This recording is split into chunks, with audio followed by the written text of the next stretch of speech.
All right, guys, this is the one you've been asking for, the most recent shop update video.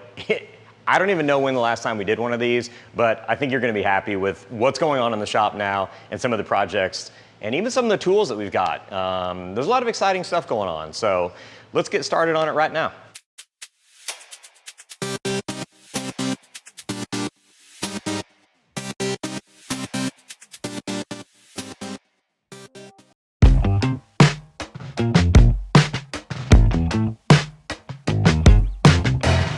All right, well, the very first one is kind of a no-name project. This is for a customer, his name is Emin O'Reilly, really good dude. We met him in 22, and him and his wife flew in here from California, ate some lunch together and talked about the possibility of doing this project, what it would look like.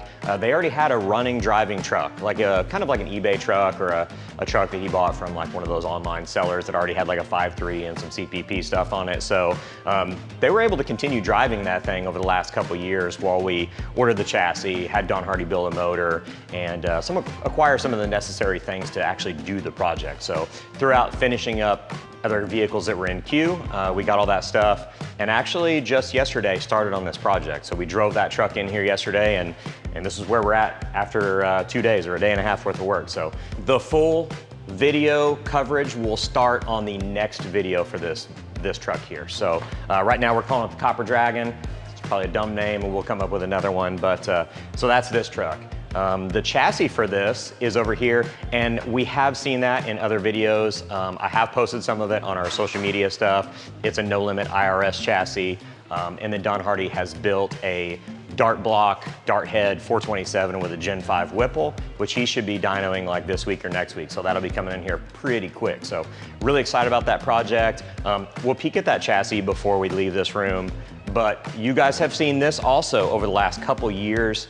A really fun project, a project for my buddy Jimmy that we really never even planned to do. We ordered this frame. I think we did video of this in shop updates a year or two ago. Roadster Shop spec slam coilover chassis. It just has like a crate LS3. I can't even remember. I think this is a 525 horse motor, and then it's got I think it's got a GM Performance 4L65E in it. Nothing crazy, mainly just a cruiser. It's slammed on the ground, and it just got back from paint and body. He had a buddy that's really good at paint and body, and then another younger guy that works with them do all the paint and body on this, and they really did an awesome job. Casey Harris from Harris Art Co. did a few renderings with us just to kind of see if we wanted a white top, if we wanted a color match top, if we wanted clear on the top, but ultimately Jimmy chose to do a flat or a almost flat clear coat on the top, which some of you may not like, but I love it. I love it. I love the monochromatic, modern take on color palettes right now. And it kind of ties in with the color of the wheels. These are the Bose wheels that we machined a set of center caps for. So they're a forged 2-piece wheel. I think these are like 19 by 9.5, 19 by 9s, 19 by 12, something like that. The front bumper's not on it right now, but we've got a smooth front bumper that has been Cerakoted. You guys can see that a lot of the trim, even the headlight trim, grille trim, and then some of the other trim that's gonna go on the side of the truck is all gonna be Cerakoted. Again, just like kind of playing into that monochromatic, or I don't know, whatever you call that, kind of more satiny colors. No pearls in anything, but I think this truck's gonna be killer. We've got wiring to finish up, all the plumbing's done. We have mainly firing it, tuning it, aligning it, charging the AC, all that finished work before it goes in an upholstery shop. So that's this one. It just got back, and I will probably be diving into some of that wrap-up work next week. So this is an awesome project. Super pumped that it's painted finally, and I know Jimmy's excited to get in this thing and start driving it. So that's that one. Moving on will be Penny. Penny is a 1968 C10 that you guys have seen in a bunch of previous episodes. All of us are really huge fans of this truck here. Nothing particularly special about this truck other than just it's been really fun, and the theory behind this entire build has just been total usefulness, like functionality. Yeah, I want like a forged motor, and I want to make 500 wheel horsepower. I want to be able to do autocrosses. I want to be able to do a track day if I want to.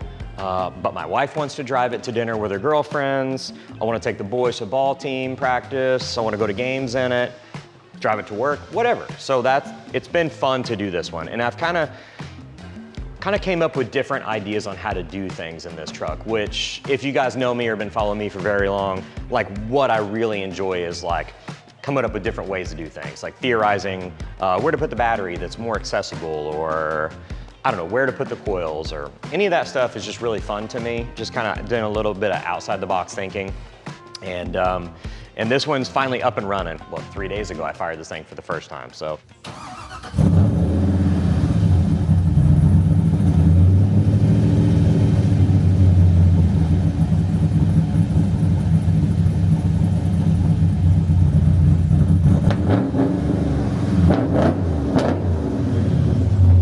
It's got a 383, so it's a forged 383, or like I guess that would be actually right under 383 cubic inches, 382 something. T56 Magnum, so it's the TUET 11009 close ratio Magnum transmission. We did a Wizard cooling radiator like we've done in the past. Fiber forged inner fenders, which are awesome and huge. We did their carbon fiber core support. And then we did some like newer fun stuff where I designed all these brackets that will mount not only the AC condenser, but it mounts his engine oil cooler and his power steering cooler. So I'm really into these right now, how that's kind of a modular thing that you can simply just bolt in the condenser and the dual coolers. The seats, well, one of the seats is in it right now. We went with the Recaro Experts, and this is just kind of a good all-around seat. The bolstering is there, but it's not really aggressive. So you can do what he wants to do, which is drive this thing a lot and be supported with a set of 5-point harnesses when he gets on track. We did one of the Momo blackout steering wheels. These were a limited edition part that are now gone. So we sold a few of these, maybe 20 of them on the internet, on the website, and they're gone. So he was able to get one of those, and I really like it. And then the name Penny comes from his kids. They named it Penny after the color of the interior that was on this truck when he bought it. So we've kind of played off of the penny color and put black accents in it. So I'm really liking that black on brown right now. I think it's tasteful, but different enough. Yeah, we got what we have left to do is put all the carpet in it that we bought. Dylan and I are actually designing a center console and going to fabricate a console that has his e-stop button inside of it. It'll have USBs inside of it, and it's actually going to house his like dual DIN navigation, Bluetooth, like Apple CarPlay radio down in it. So that way we're able to keep the dash clean and put the factory radio delete back there. And then something that we're also really proud of that we have shown you before is the rail system in the bed. So these are those tracks that we got from Max Tie Downs, and then we recessed them down in the bed and powder coated them. Really happy about that. So now they can continue to take this truck and put their coolers, chairs, and all the stuff, even luggage if they want to travel in it. Really happy with how this has turned out. This is all just Raptor liner. And then where we've got that battery is also where we've got the main breaker for the truck. And then we've got a little fuse block that fuses the circuits for his charger for his phone and a 12-volt socket. And then that over there also is where you can plug in the extension cord that'll automatically kick on his lithium battery tender. And then I've also been designing and cutting and breaking the parts to make his battery cover, battery box thingamabobber. So that's almost done, and I'm really excited on how that's turning out. I expect to see people copy that idea a lot over the next year. As with these things, I've already seen 2 other truck builders post that they're using these already, which is funny to me. But anyways, this is Penny. I'm super pumped on it. And we're probably gonna be driving this thing up and down the street next week. So big milestone. Scott and his wife, Nikki, were actually here this week. And this is the first time they've seen it since they dropped it off in September last year. So it was perfect timing because the truck appears to be somewhat together. He was able to sit in the seat and actually hear it run. So that's a really good feeling when you gotta get to that point with a customer. So they're really pumped on that. So that's the shop. That's what we have going on in here. We can go over and check out Ray real quick, but if you've been following that series, you kind of know where it's at, but we'll go over there and take a peek at that truck. And then I do want to go across the street because I have a new tool that I want to show you, and then I got a couple projects that are in queue after this stuff that are pretty cool. So let's check that stuff out. Well, before we go look at Ray, I totally forgot that I was gonna show you the frame for the Copper Dragon. So anyways, normal deal, no limit, raised rail, pro spec chassis, independent rear suspension. So it's got the 9-inch third member, e-stop. Dylan did all the Dylan did all the aluminum hard lines for the fuel system plumbing. He did all the stainless hard lines for the hydrolift system. He did all the stainless hard lines for the brake plumbing. The JRI coilovers have been mounted, mocked up. The reservoirs have been mounted. This is a pretty impressive chassis, and there's a lot of cool stuff on here. So again, with that 1100 horse, 1000 horse motor and the 8 HP 90, a chassis like this is absolutely pivotal on making it a good, solid handling truck. So this is really cool. I am really proud of my current Fusion 360 skills. Look at this little cover I made for the fuel lines. The reason why I made this was we are gonna route the exhaust through this area, so I didn't want to run the fuel lines underneath here. I wanted to keep the fuel lines away from the heat and shielded by this subframe. So we made this little, I don't know, cover to keep them protected. Oh, and then this is one of our 12-chamber fuel tanks. So this is an all aluminum tank that we make with 2 stories in it. And then there's 12 chambers inside of that to control all the fuel movement. Not necessarily for fuel starvation, because the pump assembly that we're using has a surge tank that's built into it, but mainly for just the dynamics of fuel not, that weight of the fuel not moving all the way from one side to the other and shifting weight in the chassis. So that's why it's got so many chambers. And then we do those billet tops on them so that we can not have to weld such a big flange for the pump assembly. We can just machine it in, drop that top, and then burn the top in. So anyways, so now I'm ready to go look at Ray. So in the last video, we worked on that rear sway bar setup. If you haven't seen that video, please go back and check it out. There's some cool technical stuff that I worked through in that video. Just giving you the theory of why I have so much in that rear sway bar adjustment. It's fun to watch that video, so check it out if you haven't seen it. I'll be honest, other than that, not a whole lot has happened. I've been super busy with family, business, and a lot of other things that I'm working on behind the scenes. So there hasn't been a ton of time that I've been able to devote to this truck, other than just mocking up everything. So I recently got a ABS system, an aftermarket ABS system for this truck, and there's a lot of components to that. There are system pressure sensors for front and rear circuits, and then there's all the wheel speed sensors, there's a yaw sensor, and then there's the accumulator pump. So what I've been trying to do is locate all those things, like by trying to follow the rules on, like the wheel speed pickups have to have no greater than a certain air gap. So we've been working on making brackets that mount those wheel speed sensors. I did mount the yaw sensor, and then I designed, actually it's right here. It needs a little bit of tweaking, but like this is that modulator for the ABS system. So I designed this bracket in Fusion, and then I had a shop uptown do the CNC brake on this. So yeah, just been working on little stuff like that, which has been fun. My kids have been out here just kind of goofing off. You can see their toys are on my table, but yeah, it's been kind of fun just to enjoy my weekends, placing things where they need to go and just designing brackets. Locating things where they're supposed to be is really pivotal for the next step, the next big step for me, which is doing all the wiring harnesses.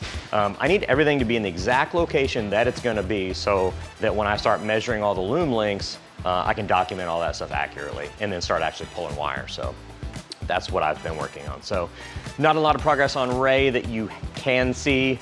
In the next video, I think that there's gonna be a good amount of technical information and a lot of explanation on the next steps, where we can get over the next month or so. So anyways, this is Ray.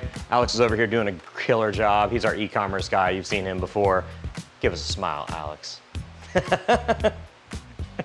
So while we're in here, I want to show you a couple products that Alex and I have been working on to put on the website.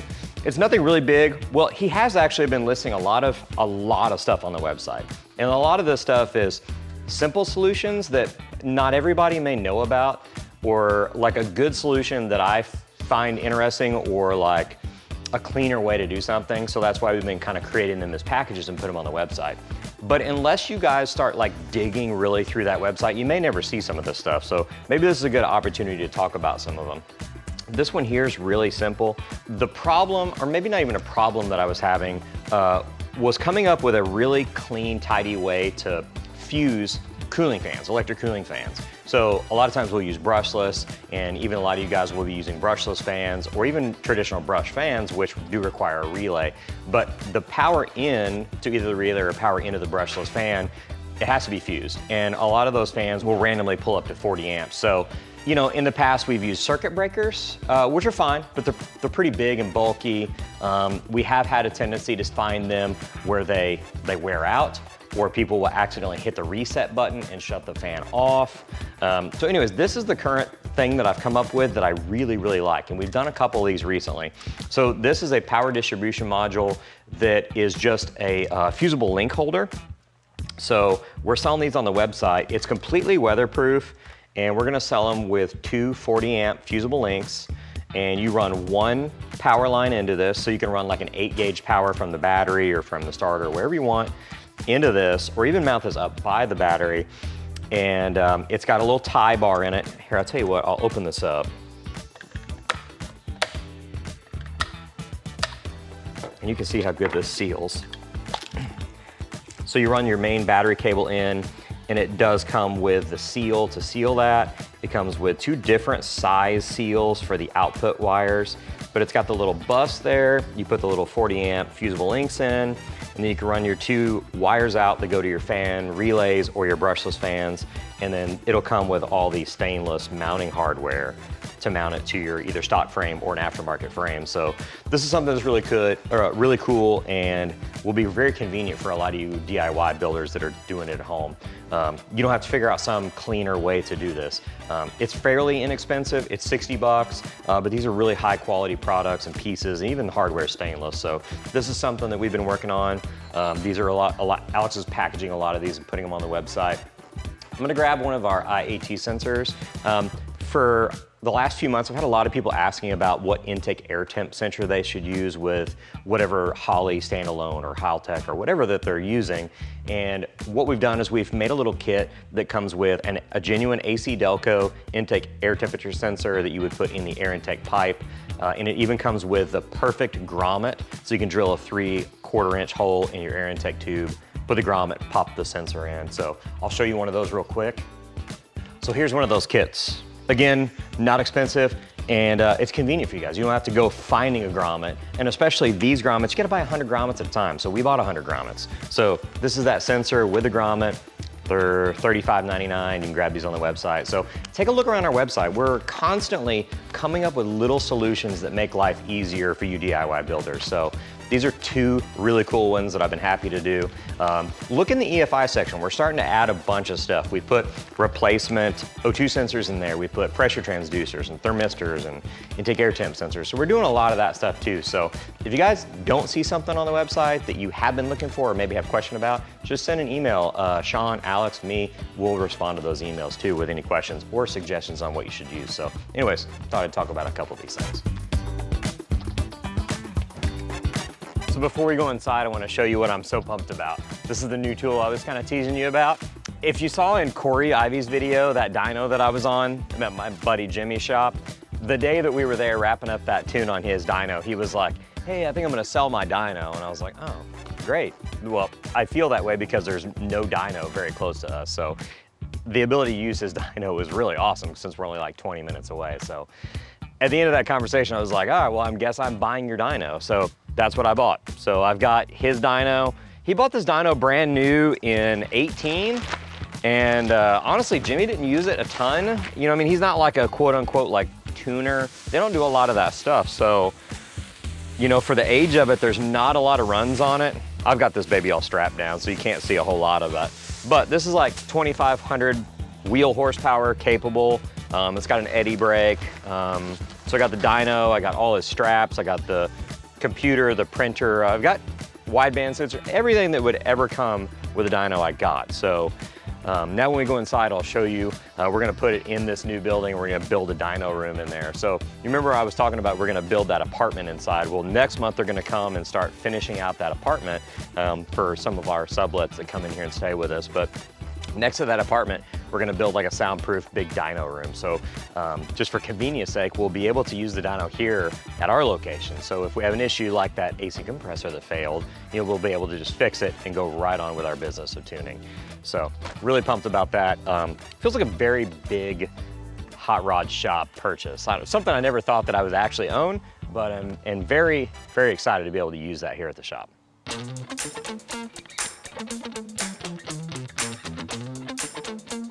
So if you guys haven't seen this building, we built this building last fall. Yeah, I think it got finished up last fall. I think that's right. Anyways, last year we built this building, and the main reason for building this building was so we could have extra room. You know, that we've outgrown that building, and then when we built on in 2017, we thought we'd have room, and we've outgrown that. And then now that we're selling more parts, we're gonna need more room for inventory as well. So we're gonna use more of the shop space in that addition that came in 17 for all the e-commerce stuff. So that really kicks out some of the builds that are able to be in that building. So this building will kind of house the projects that are up and coming or on the list to be done next. And then a lot of our manufacturing parts are out here. Alex stores a lot of that stuff out here. And then even the big projects that we're working on, you know, we're gonna be able to store those body parts and, you know, engines, we're gonna be able to palletize that stuff. We haven't been able to finish this building necessarily because we've been waiting for the apartment to be built. So the contractors are coming back next month and they're gonna build out this apartment.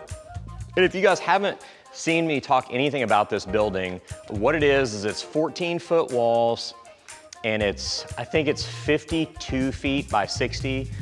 So honestly, just right for what we need for storage.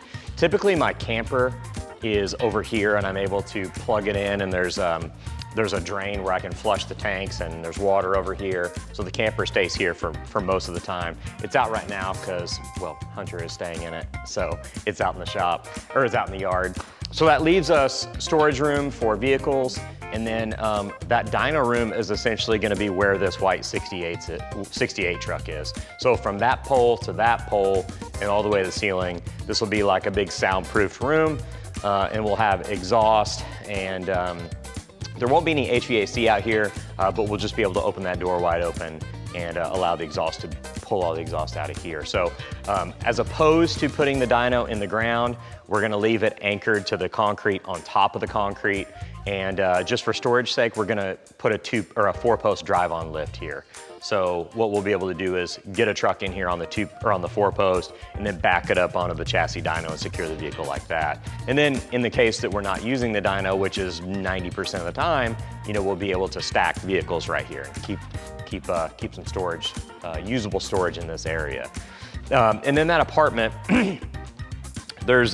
we cut the concrete right essentially under the wall that's gonna divide storage and in the apartment. So normal like 8-foot ceilings in the apartment so that we can have a full mezzanine above the apartment. So this will be like kind of a little kitchenette, living room area, a really big bathroom with a big shower, and then a master bed in the back. So, you know, for our sublets like Hunter, or even like my tuner buddies or fabricator buddies that can come in and help us from time to time, they'll be able to just crash here. So it'll be a really usable thing for the business that I'm pretty happy to have. So that's the update for the apartment. That'll be wrapped up this fall. These are just some chassis that are waiting to be built for trucks that are on the list. I'm gonna go ahead and formally introduce you guys to the first commissioned vehicle that I ever built for a customer. Sean and I own this car now, and we were able to buy it back from the owner that I built that car for a couple years ago. So if you guys have followed me on Instagram for a really long time, you've seen this car because I started building this in 2010 in my duplex that I lived in when I was single. And I had 2-car garages attached to that duplex, and I fully rotisserie restored the body of this car and built this entire car in that duplex garage. Ultimately, when I finished this building, or my original building in 12, I think it was running and driving, and like I buffed the car over there and maybe put like these different wheels on it. But essentially, This was the car that allowed me to quit my job in the in the collision industry. I was really weighed down by the stress of that job, and I had built quite a few vehicles, and this was the vehicle that allowed me to just finally put in my letter of resignation. And at that point, it was like, I don't know, maybe I can go back to the collision industry if this doesn't work, but at least for however long it takes to finish this car, I won't have to go to work per se. I'll just be able to build this car. And this was a jumping off point. This is what did it for me. And I have never gone back to work technically since this car. So built it for a really good friend. Him and I, his name's Mark. He's a local anesthesiologist. I was really good friends with his nephew, Jack. That's how I made the connection with Mark. But him and I became really good friends, and this was a cool car. I mean, it is a cool car. I'm not trying to get all sentimental about this, but when he decided that he was gonna let it go, he told me, I think I'm gonna sell the Integra. And I was like, oh, okay, well, you know, I can reach out to some buddies, you know, kind of see what it's worth. And he quickly was like, no, I don't want anybody else to own it besides you. And so I was like, oh, okay, well, I can't afford this. So anyways, we worked it out to where I could make some payments to him, and I ultimately bought the car off of him. And I think that made him the happiest that he could with letting it go. Because the whole process was kind of a big deal for both of us. Him and I became pretty good friends over this whole process. His son at the time was like 16 years old, so his son was able to drive it. At least for a short amount of time, it was a cool thing that me and them two enjoyed together. So the fact that I'm able to keep this, it means a lot to me to be able to keep this. But Sean and I have a lot of plans for this car. We're gonna do some racing in this car. But before we do that, there's some upgrades that need to be done. So in a future video, I'm gonna talk a lot about this car. I'm gonna tell you what drivetrain is currently in this, what the suspension and brakes, tires are like, and some of the upgrades that it's gonna take to make this thing really reliable and safe for Sean, and maybe even my son to do some racing in this thing. So this is the Integra. So I don't know, I'm just so happy about this car. And I think I'm really excited for you guys to see this car. Now I know there's a lot of you that watch this channel that are only here for the trucks, but I know there's a good portion of you guys that came from the same background as me, which was an avid Honda lover, love JDM things, maybe you even love Euro cars, so our worlds kind of overlapped a little bit. So there's gonna be a good portion of you guys that I think are gonna be pumped to see me kind of dive into this thing on my free time. So that's that car. The white 68 you guys have seen already, that's gonna be built for our customer who's in Tokyo. So also very, very, very excited to build that truck. It's going on chassis. Don Hardy's wrapping up a 416 LS3 for that truck. And it's gonna be really cool. So after the copper truck's done, we're hopping on that white 68. Literally the cherriest truck I've ever seen. So that one's really, really exciting. And then this is a brand new project that we just picked up for a customer that we're gonna start working with out of LA. His name's John, and John and I have really hit it off. Him and I have a lot of things in common, to include some of the import world that we've both come from. And he just hit me up and was like, hey, I wanna look for a project. There's gonna be you know, a truck that maybe I can find. And then I told him I would start looking around. And I knew about this truck, but I didn't know it was for sale until I just happened to be at this guy's shop buying a different engine that he was selling. So this was his personal project. Him and his wife just bought a new house. They had a baby and are having another baby. So anyways, it was just a time in life where he got rid of it. So it was the perfect project for John to be able to pick up and acquire. So I went and picked this truck up. It's awesome. I think it's a 71, and it's been painted this Toyota, I don't remember the name of this color. You might remember the name of this color, but this is like Sandstorm or something like that. So anyways, this is a modern Toyota color. It's probably gonna be polarizing. Some of you will probably hate it because it's not really a C10 color, but I love it. This truck's gonna be more sport, race vibe with some unique things that we're gonna do that are kind of him and I's taste. So I'm really pumped about this.